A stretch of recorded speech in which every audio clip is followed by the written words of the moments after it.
ఒక love story మళ్ళీ థియేటర్‌లో 'సౌండ్ బై జీ బృందావన్ కాలనీ', 'బేబీ' ఇలాంటి ఎమోషనల్ ఫీలింగ్ ఇస్తదా?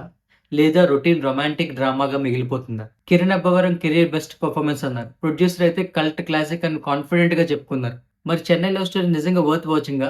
స్టోరీ ఏంటి? పాజిటివ్స్ ఏంటి? నెగెటివ్స్ ఏంటి? స్పాయిలర్స్ లేకుండా కంప్లీట్ రివ్యూని చూద్దాం. సినిమా హీరో, హీరోయిన్ మధ్య స్టార్ట్ అయ్యి ఎమోషనల్ లవ్ జర్నీ చుట్టూ తిరుగుతుంది. హీరో ఒక ఆర్డినరీ యూత్. చెన్నై బ్యాక్‌డ్రాప్‌లో స్టార్ట్ అయ్యే ఈ స్టోరీలో friendship, first love, misunderstandings, heart break, family emotions అన్నీ న్యాచురల్‌గా మిక్స్ చేశారు.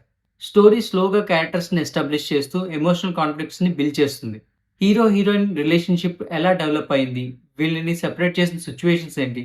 లాస్ట్‌లో వాళ్ళకి హ్యాపీ ఎండింగ్ ఉంటుందా లేదా? అనేది మెయిన్ పాయింట్. స్పాయిలర్స్‌ని అవాయిడ్ చేస్తున్నా కాబట్టి స్టోరీని ఇక్కడే స్టాప్ చేస్తా. పాజిటివ్స్ విషయానికొస్తే emotional love story. Cinema biggest strength emotion. Love scenes ఫోర్స్డ్‌గా కాకుండా రియలిస్టిక్‌గా ఉంటాయి. యూత్ ఈజీగా కనెక్ట్ అవుతారు.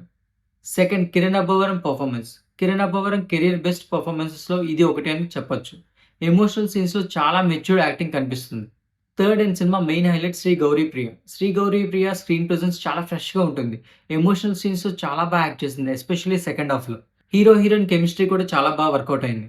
Fourth, music and background score. Songs already ఆడియన్స్‌ని అట్రాక్ట్ చేసాయి. ఎమోషనల్ సీన్స్‌లో బ్యాక్‌గ్రౌండ్ స్కోర్ సినిమా ఫీల్‌ని ఇంకొక లెవెల్‌కి తీసుకెళ్తుంది. Fifth, cinematography. చెన్నై లొకేషన్స్‌ని బ్యూటిఫుల్‌గా క్యాప్చర్ చేశారు. విజువల్స్ చాలా ప్లెజెంట్‌గా ఉంటాయి. సిక్స్త్ వచ్చేసి ఇంటర్వెల్ ట్విస్ట్. ఇంటర్వెల్ ట్విస్ట్ చాలా బావుంటది. అసలు అన్‌ఎక్స్‌పెక్టెడ్‌గా ఉంటుంది. ఇంక నెగెటివ్స్ విషయానికొస్తే ఫస్ట్ హాఫ్ స్టార్టింగ్ కొంచెం స్లోగా స్టార్ట్ అవుతుంది. అండ్ ఓవరాల్ రన్ టైమ్ కూడా కొంచెం లెంతీ ఫీలింగ్ ఇవ్వచ్చు. కొన్ని సీన్స్ ప్రెడిక్టబుల్‌గా ఉంటాయి. కమర్షియల్ మూవీ లవర్స్‌కి ఇది కొంచెం ఎమోషనల్‌గా అనిపించొచ్చు. ఓవరాల్‌గా 'Chennai love story' action movie అయితే కాదు. Complete emotional romantic drama. ఎమోషన్‌కి ఈజీగా కనెక్ట్ అయ్యే ఆడియన్స్‌కైతే ఈ సినిమా బాగా నచ్చే ఛాన్స్ ఉంది. Youth, couples, love story lovers ఈ సినిమాని డెఫినెట్‌గా ట్రై చేయొచ్చు. మాస్ కమర్షియల్ ఎంటర్‌టైనర్స్ ఎక్స్‌పెక్ట్ చేసే ఆడియన్స్ కొంచెం డిసప్పాయింట్ అవుతారు. బట్ ఎమోషనల్ స్టోరీ టెల్లింగ్‌ని ఇష్టపడే ఆడియన్స్ అయితే డెఫినెట్‌గా ఈ మూవీ సాటిస్ఫై చేస్తుంది. And lead performance, hero, heroine performance చాలా బాగుంది. So go and watch it. And ఈ మూవీకి నా రేటింగ్ వచ్చేసి 3.75.